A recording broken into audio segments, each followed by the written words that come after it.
live right now to the internet. Awesome. Hello, everyone. Thank you for joining in. This is the ComSciCon-Michigan 2020 keynote. My name is Susanna Harris. I use the pronoun she, her, and I am just absolutely delighted to be here.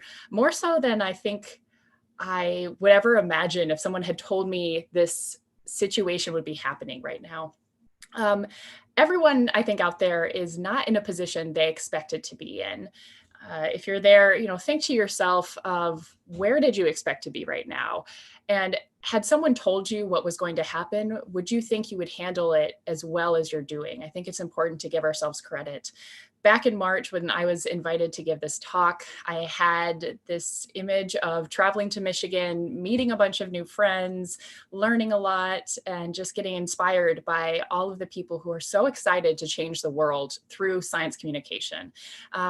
And actually, I still get to do all of that. Maybe I'm not meeting people in person, but I get to engage with you through the chat, through social media, through so many different things. And with people who I might not have gotten to otherwise, I get the benefit of being here with my dogs.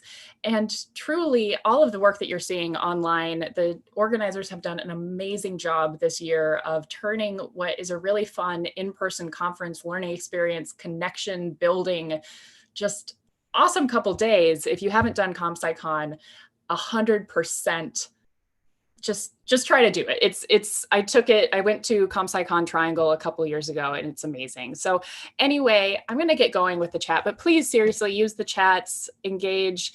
The one thing that I am missing on my end, the one thing that I do miss is being able to see your faces and just knowing what's going on out there. But I'm sure I will see you sometime very soon. Okay. So we also get to see the back end of me working on a whole bunch of different things at once, but we will share the screen and get going. Title of my talk is, when is the right time to start, right? When should we go ahead and we should actually, admitting people now, when should we start these projects, right? We're having this situation right now that we don't even know what next week will look like, much less next month. We don't know how to prepare for things. We might be feeling a little bit lost. And this is a question I get all the time, even before the pandemic, of when was the right time to start PhD Balance? When was the right time to start science communication? When was the right time to just jump in and get to the place that I am today? So like I said, I really want to be able to participate with you a little bit. There's a bunch of ways that ComSciCon has set up for this. And I think one of the best ways is actually to go ahead. Oops, where's my slide presenter? Yay. If you have questions, comments, horrible screenshots, I always enjoy those. Go ahead and engage. If you have a Twitter, you can use ComSciCon-Michigan tag. You can use hashtag ComSciCon-Michigan or MI20. You can also hang out with me, connect with me, tell me what you like, don't like, and make sure to use the chats. I am going to leave some time to answer some questions, hopefully engage a little bit more, drop questions, comments. And we're doing something fun that I haven't actually tried before. Apparently, this is the right time to start the polls. You can go and follow along at www.pollev.com/Susanna, the letter L, HARR 708. And we are going to see who's out there and get some feedback. Okay, so the first one that I'm going to have you do, if you've gone to that, again, that title is up there at the top, /Susanna L, HARR 708. And you can drop your pin at where you are, and yay, there's already pins dropped. I wanted to do this because I wanted to make a point that I was really excited to be in Michigan, and that was what was going to happen. That is what I planned for. That is what I scheduled for. And it was sort of like, well, is there a benefit to doing this online? Is there a benefit to doing this live? And some of the parts of science communication are our abilities to leverage all of these different mediums to talk with people all over the world. And what you're seeing with these pins dropping is that there are literally people all over the country who are tuning in right now, who are looking at the same screen, who are here for the same reasons. And just to remind you that there are people all over the world who care about science communication and care about the future of science just the way that you do. So because I have just a tiny bit about you, I wanted to go back and explain a little bit about myself. Again, my name is Susanna L Harris. I just got that PhD. My pronouns that are really important are she, her, and that PhD is in microbiology, immunology at UNC Chapel Hill. I'm still here in Chapel Hill, North Carolina. And so my paid job, what I actually do for most of my time, is that I get to work as a marketer and a science communicator. I get to do some of these talks. I work with a local company that helps small businesses, small startups get their science funded, which is really cool. And you might also know me from my passion project, which is that I founded and I'm the current CEO of PhD Balance, a community dedicated to creating spaces for graduate students to learn from shared experiences. And of course, I have 2 dogs. They are the loves of my life.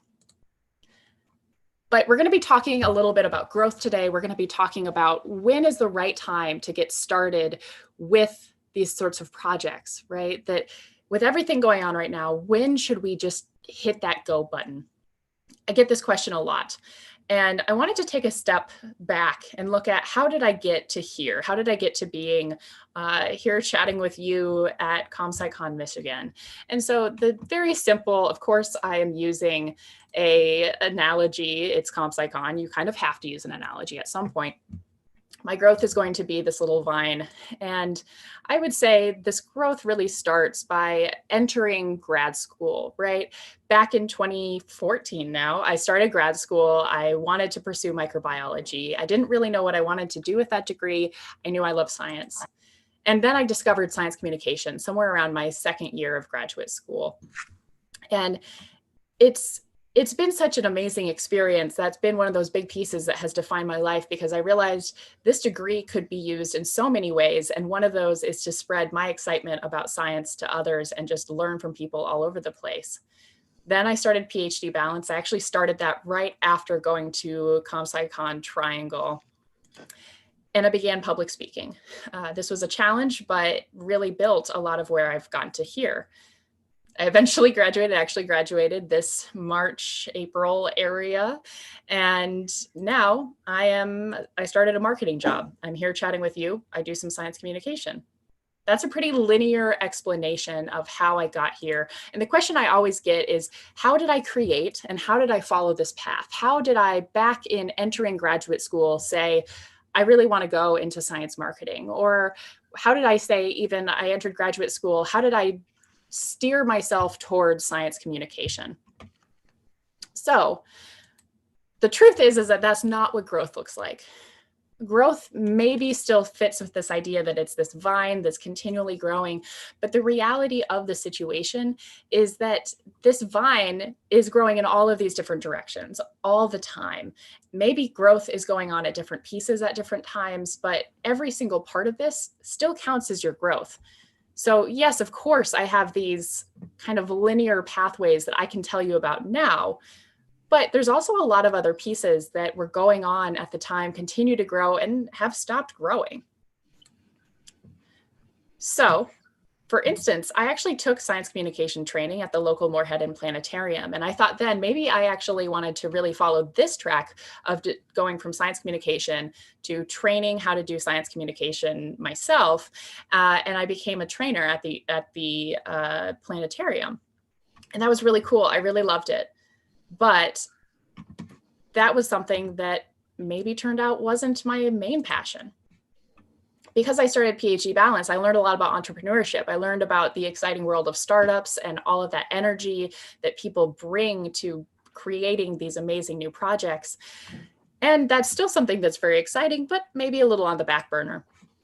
I did grow the social media presence. Twitter is one of my favorite hobbies. Started multiple YouTube series along the way, got some booked speaking jobs. That's still something that I continue to do.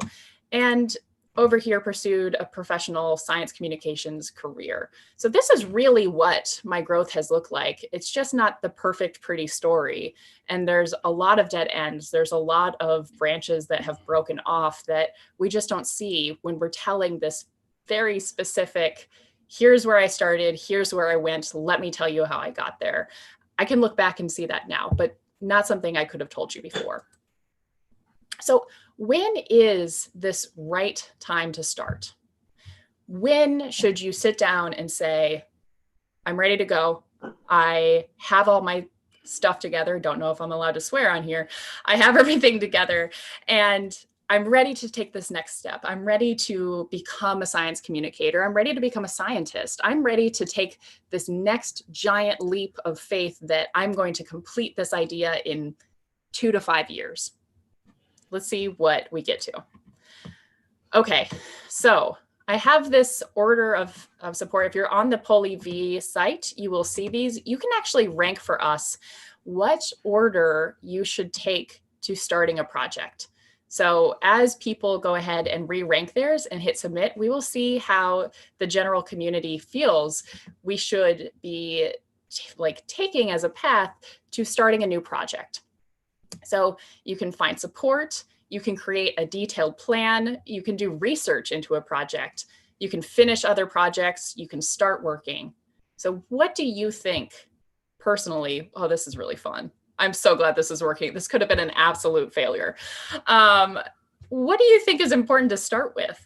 You know, at what point should you say, all right, my ducks are in a row, let's get going? And I'm going to let this keep going for a little bit mostly because I'm entertained. If you're going to do this work, you need to love it. You need to be excited. You need to find the pieces that you love. Science communication can be so fulfilling. Working with people can be absolutely amazing. You just have to find which version of it you like. So it looks like we're starting to settle out a little bit, or folks are saying we need to do some research into a project, then you find some support, you create this plan, you finish other projects, and then you start going. I think that's the general consensus anyway. This is what we tell ourselves. And I think there's a lot of merit to this. I think it's important to make sure that we do finish projects, that we're not using these new projects to get away from old ones. We do need to do research into the project. But what I'd like to convey to you is that you've actually already begun. You've begun growing. If you think back to that path way before I started doing science communication professionally in any aspect, I started grad school. That was a start to the path. And all of these things that we learn along the way, we can look back and say, oh, that was the starting point. So every single day, you are potentially at a starting point. Your story started a long time ago. You're the one who defines that. And you usually only find out at the end that that was a major starting point. So I want you to give yourself some credit for what you have already accomplished.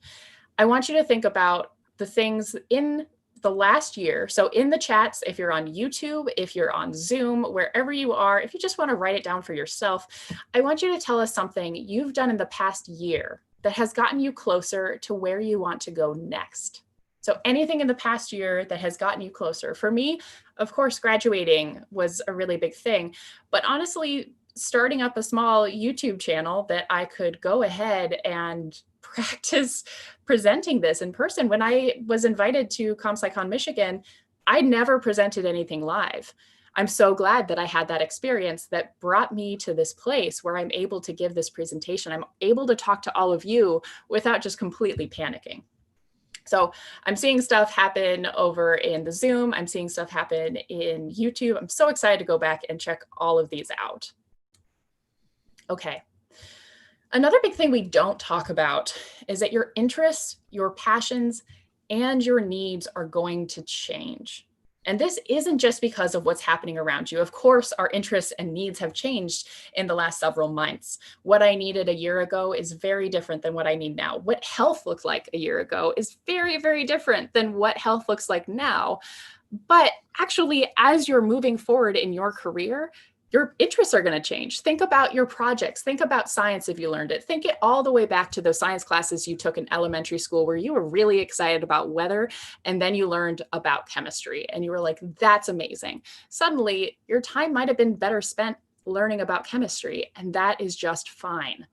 So as you learn these new skills and information, as you learn how to do video presentations, as you learn how to write, as you learn how to interview people and build slide decks and anything else, you'll find that you like things, you find that you don't, and you're going to figure out more and more about yourself. And it's great to find these things that you do and you don't like. It is completely fine. It is completely normal. It is absolutely encouraged that you figure out what you don't like. But you learn about yourself through doing. It's fairly easy to get stuck in this mode of what do I want to do? I think just try it. Try miniature versions. See how it works out, because there's so many things that I have thought I wanted to do that turned out to not be at all what I wanted to do, but it brought me closer to figuring out what I did like. So back in 2015, actually it was when I heard about ComSciCon National. I applied to go to the National ComSciCon and got a really very quite lovely rejection letter, which was fair because I really hadn't had any experience in science communication. I had a lot of ideas. I had done some projects, but I said, I think I'd like science writing. I would like to do this. So I ended up going to ComSciCon Triangle here in RTP. This was early 2018. And I found out that I did not like science writing. I still don't like science writing. You can pay me whatever you want. I don't want to write science. And that's fantastic because there's amazing science writers all over the world. They get to do it. They oftentimes love it. It is their passion. It's just not mine. But that wasn't a waste of time to go to that workshop mainly focused on science writing, because I could have spent years thinking that I wanted to be a science writer without ever taking the chance to get going and just try it. And then after years think, oh, well, maybe this isn't the right path. What I did get out of that is I found out that I really wanted to talk about mental illness. One thing that really resonated with me at that conference was this idea of finding your truth, finding your audience, and speaking openly about something that you care about. Doesn't have to be something you're an expert in, has to be something that you are speaking from the heart. You are speaking from knowledge. You are speaking from a place where you are some sort of expert, even if it's something that you just learned, that you are learning for yourself. Being honest and saying, this is something I just learned and I wanted to share with you, that is your truth. I wanted to talk about mental illness, so I started something called PH Depression. It's called PhD Balance now. And I found out, yes, I really enjoy talking about mental illness. I really enjoy talking about the importance of graduate students having a balance of their health and their wellness, not just being some sort of machine that churns out papers. Through this process, I found out I really enjoyed using social media to connect with people. Prior to starting PhD Balance, I had a couple hundred followers on Instagram who were all my friends. And then I think I had about 21 followers on Twitter. I was terrified of Twitter. I had no interest in getting into it. And in fact, when I created PH Depression, I brought on someone almost immediately to run the Twitter saying, I want nothing to do with this. PhD Balance eventually required me to get onto Twitter. It required me to use my own voice to amplify this project I cared a lot about. And the more I learned about Twitter, the more I learned about Instagram, the more I understood how amazing these tools can be, the more I was excited to use them for other purposes. And so I have done projects on Instagram, YouTube, Twitter, blogs. Not all of them have continued, but I've learned something from each of them. And I found out I enjoy this, but it's not exactly the career that I want. There's some folks who are amazing with this. So I decided to take a job in marketing. I decided to learn more about science communication. Now, back in 2018, I would have never thought I wanted to get into marketing. But now I get to see how important it is to connect with people all around the world and to share these ideas and how you can do this with businesses and with all these folks that I had no idea about. You learn about yourself through doing. Okay, you might always be a little bit afraid. I was very nervous all day, all of yesterday, all of this time, because so many things can go wrong, no matter what you're doing. Of course, so many things can go wrong when you are giving a video conversation, a presentation, anything you're doing, something can go wrong.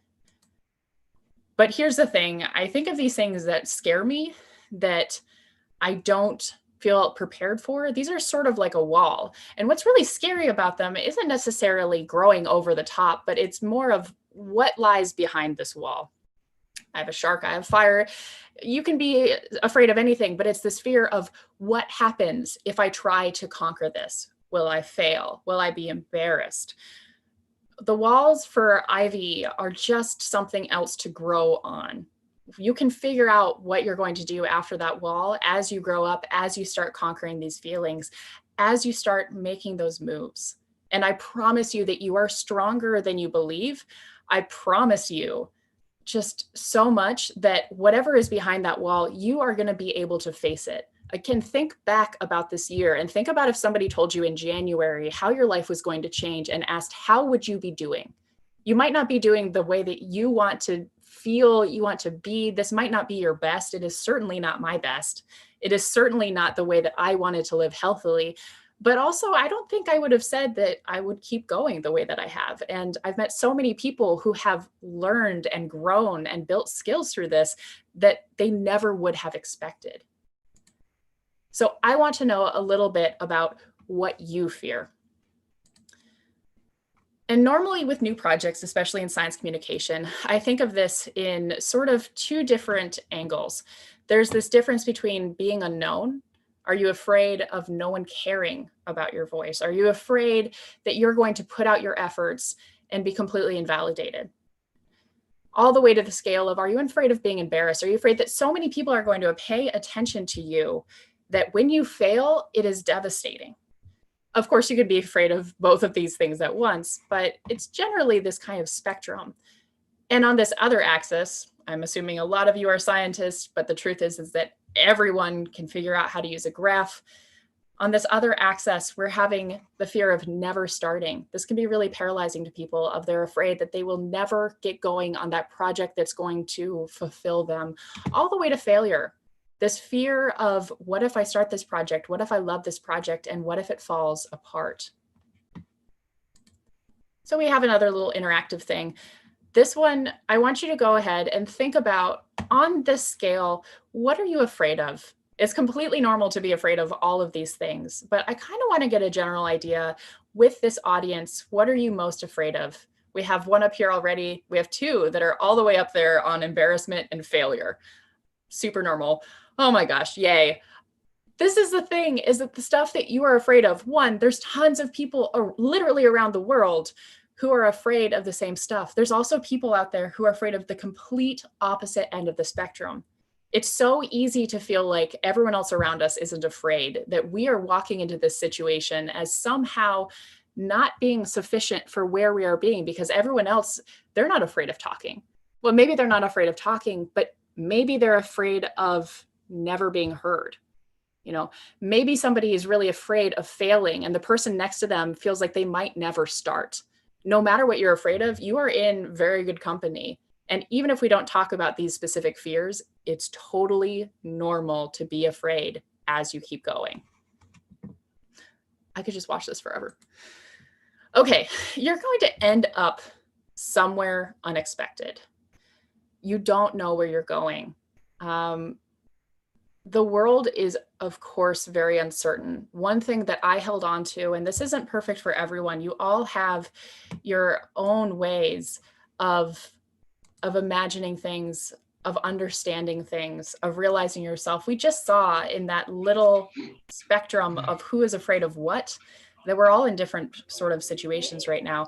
But one thing that I held on to while I was finishing up that PhD in February and March, and we just saw those numbers keep growing and we had all of this uncertainty, I tried to remind myself that the world was also uncertain 6 months ago, that everything was also very scary and uncertain, and we had no idea. Ooh, oh, Auntie, you are on sound.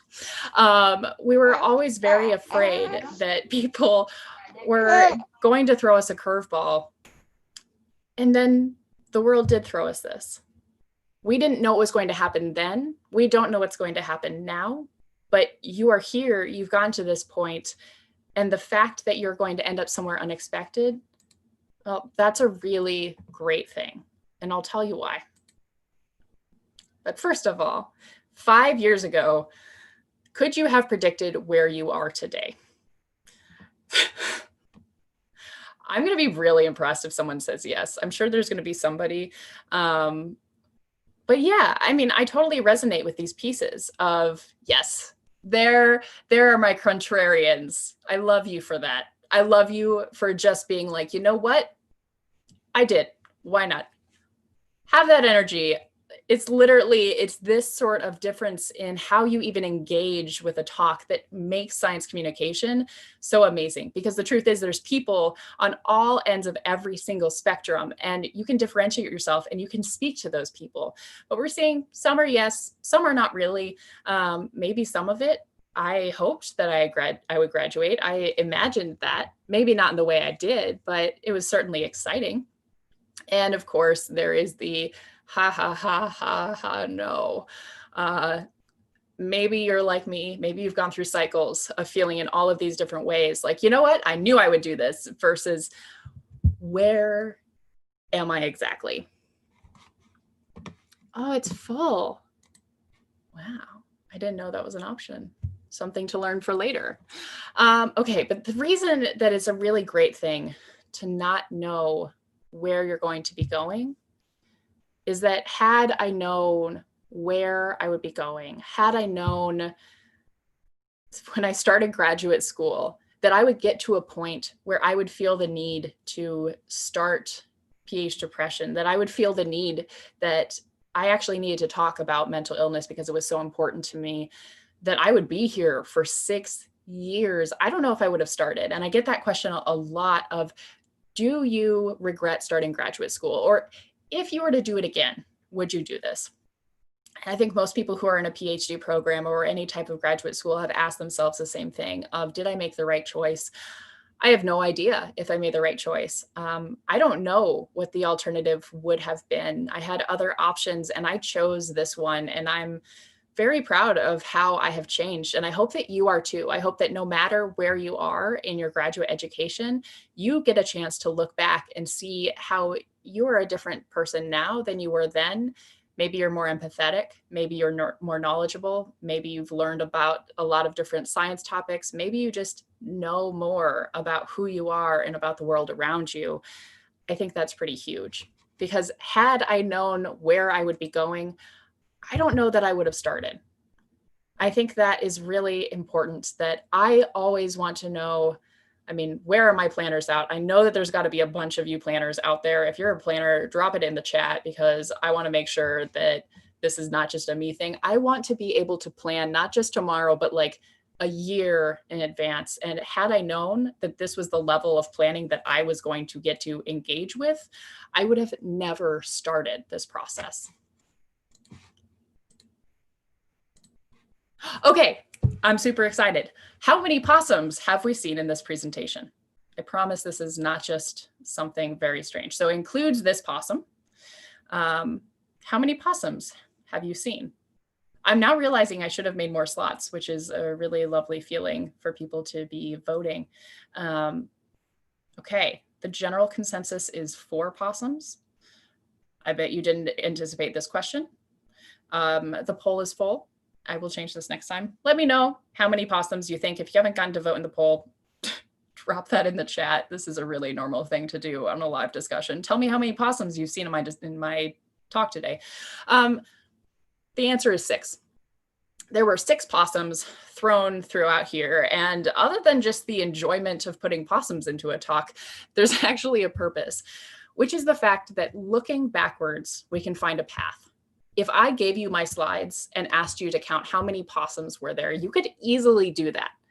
You know, the human mind is amazing. You can go back and find all of the possums the same way the human mind is amazing. And you can go back and create a story from this tangled web of vines, from where you started at one point, where you got to, and you can pick one single vine to tell that story, which is amazing.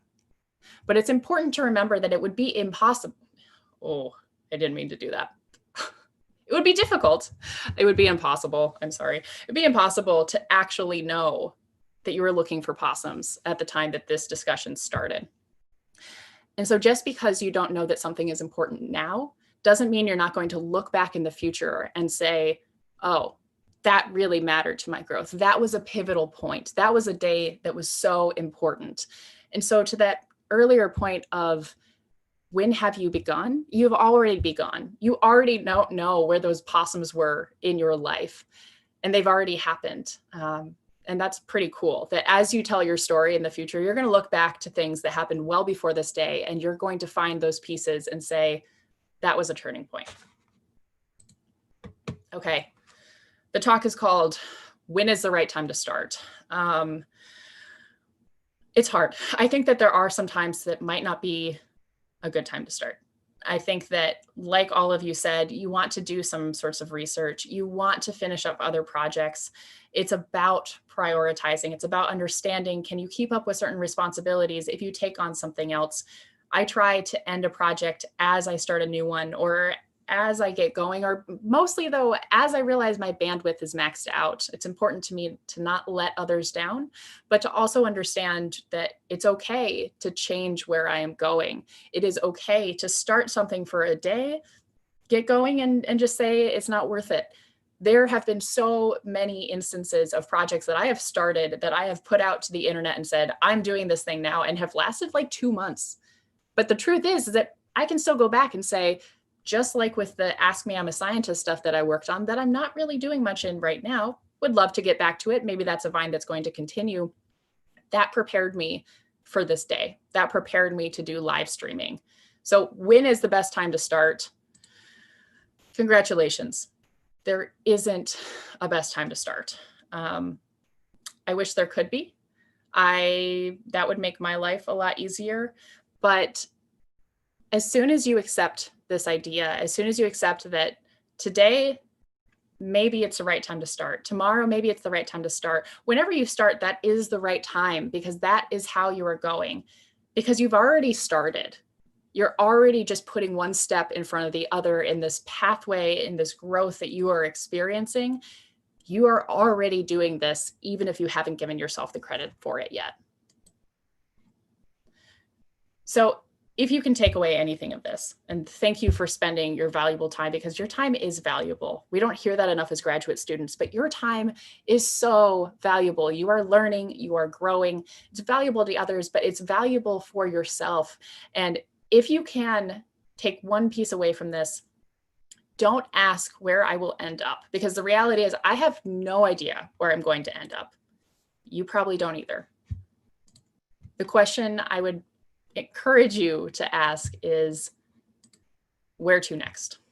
Where are you going to be putting that energy next? Are you going to continue on a pathway that you started a long time ago? Are you going to start a brand new vine? Maybe you'll do something different tomorrow, but just think about where you want to go to next. Okay, I promised that I'd leave time for questions.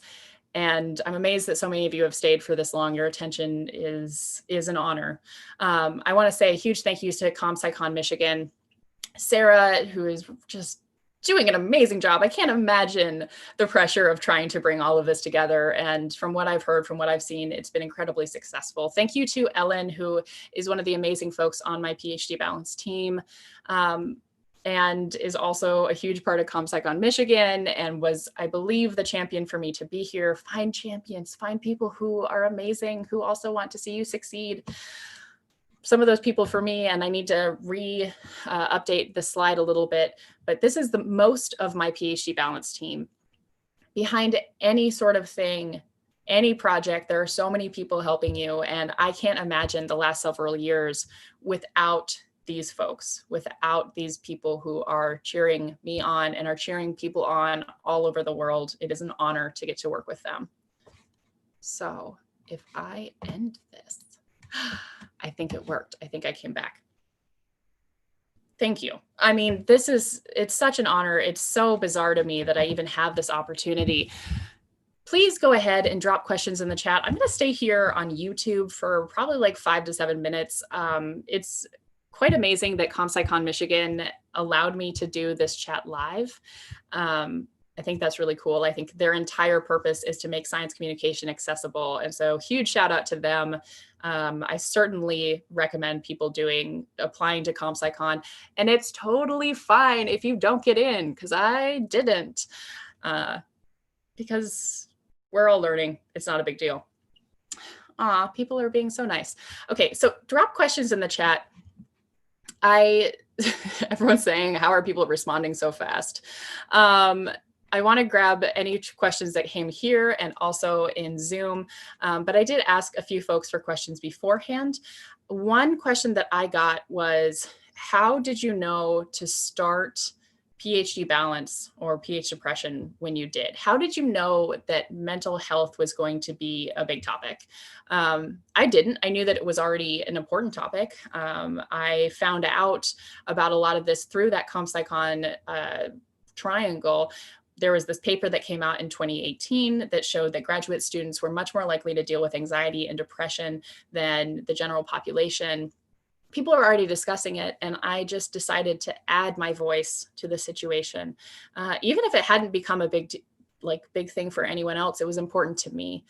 Questions of how I got into digital science communication.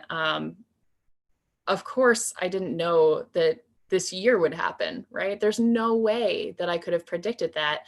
That skill that I ended up building has been useful, but wasn't something I would have ever predicted. There's a bunch of skills that I learned along the way that are absolutely not useful. I spent a ton of time learning how to do hands-on activities at science fairs. I loved that. It's such an inspirational just thing that I get to do. Not something I can do right now. Just because we focus on the things that we have learned and that have panned out to be really successful doesn't mean that that's the main thing. Anwisha asked, why did you choose a possum? Great question. So the reason why I chose a possum is that one of the tricks that I use when giving a talk is to think about talking to one person. This can be a figurative person. This can be like, I want to talk to the person in the room who is considering being a science communicator on Instagram, and they haven't done this before. So I'm talking to that person. In other cases, you actually have this cool ability to talk to one person in the audience. Liesl Krauss has been one of my right-hand people on PhD Balance, and if she had her way, that would probably be our mascot. So if I had to choose some sort of animal, of course I was going to choose a possum, and of course I was going to say, I'm giving this to Liesl. Even when I'm sitting here, I'm literally sweating right now. I'm talking to Liesl. There's so many things that you can do that make things easier, and we don't talk about them. But if you see someone doing something that you are afraid of, chances are they have a lot of tricks up their sleeve. Jaden asks, do you have any advice to get good at science communication for the digital world? My biggest piece of advice for any type of skill, any type of communication even, is to be introspective about the kinds of communication that you're interested in from other people. Attend talks. Watch a ton of YouTube videos. This counts as research. You all said that we needed to do some research before we actually start doing stuff. You can do it at the same time. If you want to get into YouTube, watch YouTube videos. If you want to do Instagram, look at Instagram posts and say, what about this made me want to read it? Sometimes we have this idea that we're just going to know. Sometimes you know because you don't get good feedback, or you don't get this positive feedback of, oh, this was perfect, everyone liked this, or maybe you get too much of it, and maybe it's only people saying great things, which is, it feels really nice, but it's hard to do better. Look at what other people have done. It's a lot easier to look at their work and say, I would have done this differently. I like watching a lot of talks. And when I'm in a talk, I focus on what makes me feel good as an audience member. What did that speaker do that made me feel engaged, made me feel included? And what did they do that kind of became something that I focused on? Did they say like a lot? That's a twitch of mine that I do it myself, but it also bothers me when someone else does it. Not for any good reason, right? That has nothing to do with what they're talking about. Watching a talk, you notice that. Giving a talk, you absolutely don't. Okay, Corpora says, how do you personally determine a SciComm project success? Honestly, every project I've ever had has had successes and failures. Maybe you're looking at this presentation and you're like, this was a success. Maybe you're looking at it and saying, this was a failure. I was bored. I mean, I hope if you were bored, you left, because there's so many better things to be doing than being bored right now. But this was a mix for me. There were some things that were really good. There are other pieces of this talk where even as I kept talking, I was like, I wish that transition was smoother, or like, I wish I included a picture here. Or a great example of, I wish that I had made sure that the polls would have enough answers to keep going through that. Every talk for me is a trial run for the next talk. Every talk is a practice for the next talk. Next time I do a talk like this, I'm going to change those pieces. And honestly, a project is a success if you come out of it learning more about something as you went into it. I know that sounds hokey, but it's literally what I try to tell myself. Okay, Alex says, how do you organize a resume that includes academic and non-academic experiences? Should you focus on highlighting your skills that cut across both realms? Should you create a website portfolio? Okay, so first off, the resume thing. Resumes totally depend on where you are applying, what kind of thing you're trying to get into. Science communicators, you've worked really, really hard already to learn how to tell compelling stories. A resume is the story of yourself. It's the story you want to tell. It's that one squiggly line that says, I started here, I'm here, and because I am right at this dot, this is my main focus. I should be in this job, in this position. Of course, that's not the reality, but your resume is a way to do that. Your resume will differ based on where you're trying to get to in that growth. If I was going to go on and become more of a speaker for PhD Balance, my resume would clearly skew towards that path. However, in the current situation, marketing was the most exciting, most feasible thing for me. So my resume reflected that. However, my CV is like this horrifying catch-all of everything I have ever done. And that is sort of my drawer of junk that I pull from to recreate the resume. What's really important is to just get this structure. If you want to see my resume, it's actually up on my LinkedIn. Feel free to link to me or whatever, but feel free to grab that resume, or I can find others that are good examples. Same thing with science communication. Find other people who you're like, that's a really good way to do it, and just copy it. I've never had an original thought in my life. It is so many amazing people around me that I get to look at and say, I enjoyed that. I wonder if I could do it too. Okay, Fran says, I've been watching you since your early videos. I don't know how anyone can be proud of someone they've remembered. Okay, that's so cute. I've just been reading them down the row, and that was just adorable. That's really sweet. I have most of my best friends right now are from the internet. And again, I would have never imagined that if someone had told me that would be the case 3 years ago, I probably would have laughed. But you can find support in all places. So this was amazing. Thank you so much for joining in. Thank you for your attention. Thanks for just being really excited about science communication or communication in general. We need more of that. We need more people who are going to focus on understanding others, engaging with others, and just making this a better place to be. So I hope that all of you have a really good day. Thank you for making my afternoon, and I will talk to you on every other platform. Okay, bye.